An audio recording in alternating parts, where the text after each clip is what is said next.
సంబంధించి రెండు మండలాలకు సంబంధించిన జెడ్పీటీసీ ఎన్నికలకు ఉప ఎన్నికలు జరుగుతున్నాయి.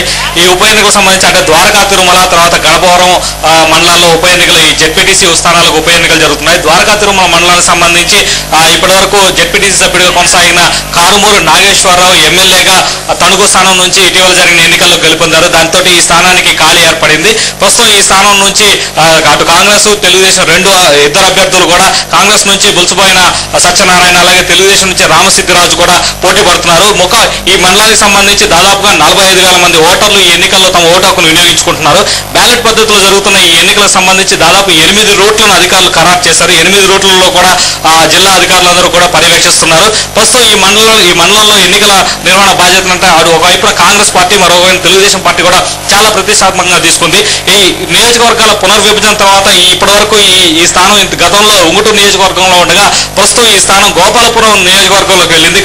ఇటీవల జరిగిన అసెంబ్లీ ఎన్నికల్లో గోపాలపురం కాన్స్టిట్యూన్సీకి సంబంధించి ఇక్కడ తానేటి వనితకు ఈ కాన్స్టిట్యూన్సీ దాదాపు 3,000 ఓట్ల మెజార్టీ రావడంతో ఒకవైపున తెలుగుదేశం పార్టీ ఈ స్థానం నుంచి విజయం సాధించాలనే పట్టుదలతో ఉంది. మరోవైపున ఇదే మండలానికి సంబంధించి ఆరోగ్యశ్రీ శాఖ మంత్రి పితాని సత్యనారాయణ అలాగే ప్రస్తుతం తణుకు ఎమ్మెల్యేగా ఉన్న కారుమూరి నాగేశ్వరరావు కూడా ఎంతో ప్రతిష్టాత్మకంగా తీసుకుని ఎన్నికల ప్రచారాన్ని నిర్వహించారు.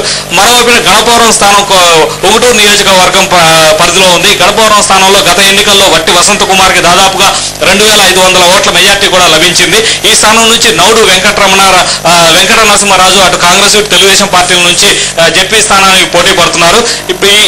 ఈ మండలానికి సంబంధించి దాదాపు 48,000 మంది ఓటర్లు తమ ఓటు హక్కును వినియోగించుకునేందుకు సిద్ధంగా ఉన్నారు. ఈ నియోజకవర్గానికి సంబంధించి ఎన్నికల ప్రచారాన్ని ఇటు కాంగ్రెస్ వైపు నుంచి గ్రామీణాభివృద్ధి శాఖ మంత్రి వట్టి వసంత కుమార్ పర్యవేక్షిస్తుండగా అటు తెలుగుదేశం పార్టీ నుంచి మాజీ మంత్రి మాగంటి బాబు ఎమ్మెల్సీ మల్లుల లక్ష్మీనారాయణలు కూడా ఎన్నికల ప్రచారాన్ని పర్యవేక్షిస్తున్నారు.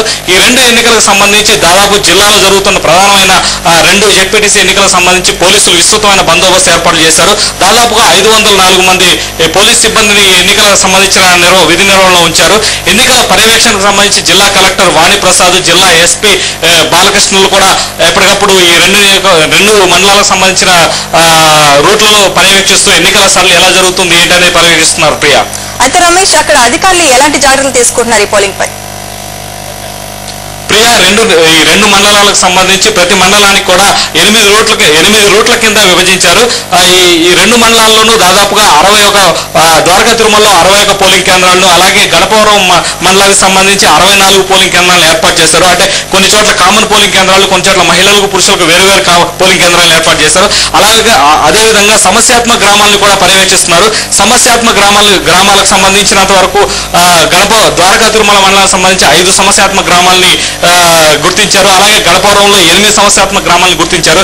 సమస్యాత్మక గ్రామాల్లో పూర్తి స్థాయి పోలీస్ బందోబస్తు నిర్వహించారు. ఇప్పటివరకు పోలింగ్ ఉదయం 7 గంటల నుంచి ప్రారంభమైంది. పెద్ద ఎత్తున ఓటర్లు పోలింగ్ కేంద్రాల దగ్గర బారులు తీరి తమ ఓటు హక్కును వినియోగించుకునేందుకు వస్తున్నారు. అయితే 2 మండలాలకు సంబంధించిన పోలింగ్ కేంద్రాల దగ్గర పోలీస్ బందోబస్తు భారీగా ఉండటం, తర్వాత అలాగే రూట్ ఆఫీసర్లు కూడా ఆయా రూట్లలో తిరుగుతూ వాళ్ళ పోలింగ్ స్థానాన్ని పర్యవేక్షించడం వల్ల ప్రస్తుతం పోలింగ్ ప్రశాంతంగా జరుగుతుంది. Priya, thank you so much.